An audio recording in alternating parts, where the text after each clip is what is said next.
YouTube channel कभी classes में। तो आज का जो हमारा चैनल क्लास होगा वह इकोनॉमिक्स पे आधारित होगा, जो कि आपके इकोनॉमिक्स, ठीक है, जो कि आपके जीके सिलेबस में बहुत ही लाभदायक है। ठीक है, तो यहाँ पे देखिए जो इकोनॉमिक्स का हमारा सिलेबस होगा उसमें कौन कौन से हम लोग को टॉपिक्स पढ़ने हैं इसके बारे में हम लोग डिस्कशन करेंगे, या यूं कह सकते हैं कि जो इकोनॉमिक्स का जो सिलेबस है, ठीक है, जो हम लोग क्लास शुरू करेंगे इकोनॉमिक्स का वो एकदम जीरो शुरू करेंगे। यानी आज की जो हमारी क्लास है वह क्या है, जीरो से है, और वह उस क्लास को हम लोग नाम दे सकते हैं इंट्रोडक्शन क्लास।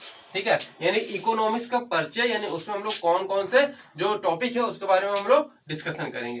तो आज का जो हमारा पहला जो टॉपिक होगा वह होगा अर्थव्यवस्था।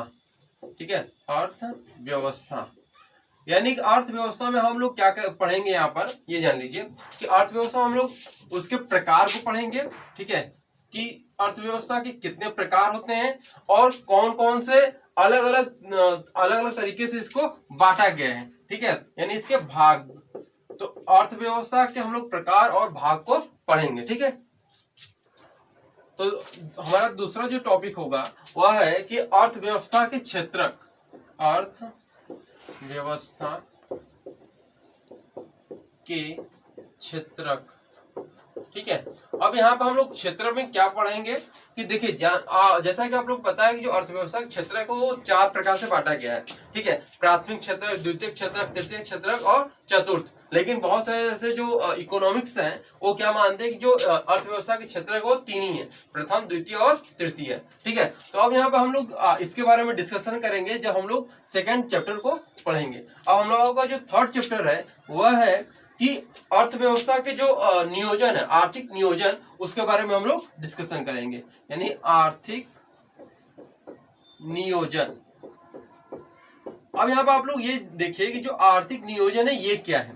ठीक है, आर्थिक का मतलब होता है इकोनॉमिक्स। ठीक है, यानी हमारी जो जब हम लोग स्वतंत्रता प्राप्त किए थे तो उसके बाद ये महसूस हुआ था कि हमारा जो देश है उसके ऊपर एक बजट आना चाहिए, और यह मतलब एक प्लानिंग के थ्रू आना चाहिए। इस प्लानिंग को कैसे कैसे इम्प्लीमेंट हुआ है ये सारी चीजें हम लोग किसे पढ़ेंगे, आर्थिक नियोजन पढ़ेंगे।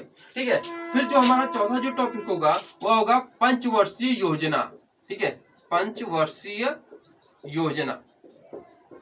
जैसा कि आप लोग को पता है कि जो पंचवर्षीय योजना भारत में चलती है वह चल रही थी, लेकिन जैसे ही मोदी गवर्नमेंट आई उन्होंने क्या किया कि पंचवर्षीय योजना को हटा दिया। लेकिन अभी भी बहुत जो आपका एग्जाम होगा उसमें पंचवर्षीय योजना के बारे में प्रश्न पूछे जाएंगे। और आपको ये बता दें कि जो पंचवर्षीय योजना है कुल मिलाकर के 12 पंचवर्षीय योजना अभी तक लाई गई है। ठीक है, तो और पंचवर्षीय योजना आती उससे पहले ही जो मोदी सरकार थी वो क्या की, उसको हटा देती है। अब जो हमारा पांचवा होगा टॉपिक वह होगा नीति आयोग।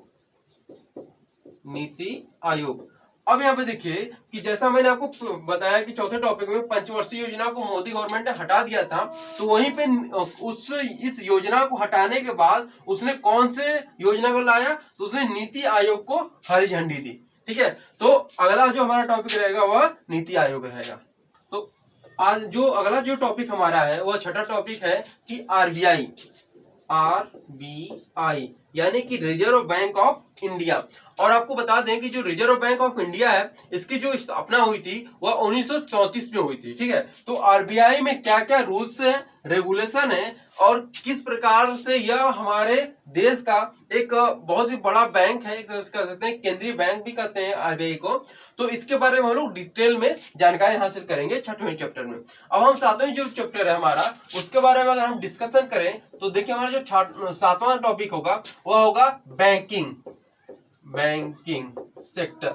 ठीक है, तो बैंकिंग में यानी कि बैंक की शुरुआत कब होती है, रिजर्व बैंक ऑफ इंडिया के द्वारा कैसे बैंकों को मान्यता दी जाती है। ठीक है, और एक बैंक खोलने के लिए क्या जरूरी चीजें होती हैं, ये सारी चीजें हम लोग इसमें डिस्कशन करेंगे। अब देखिए जो अगला टॉपिक हमारा होगा आठवां, वह होगा कि टर्म्स रिलेटेड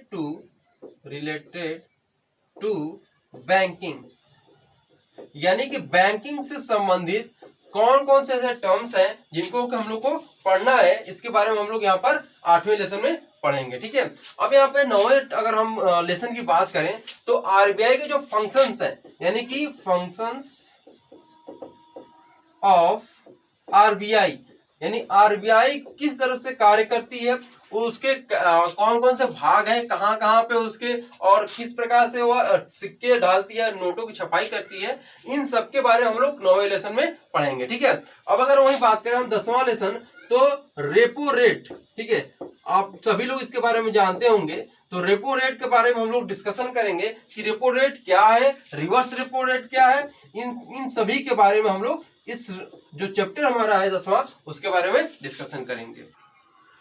तो इतने सारे जो हम लोग आज का आपको जो टॉपिक बताए हैं, उन्हीं टॉपिक में से आपकी जो एंट्रेंस एग्जामिनेशन होगा इन्हीं टॉपिक में से आएगा। एक दो टॉपिक जो छूटा रहेगा उसे हम लोग अगली क्लास में कंप्लीट कर लेंगे। ठीक है, तो अगर आप हमारे चैनल पर नए हैं तो हमारे चैनल को जरूर सब्सक्राइब करिए, लाइक करिए और शेयर करिए। Thank you so much for watching this video.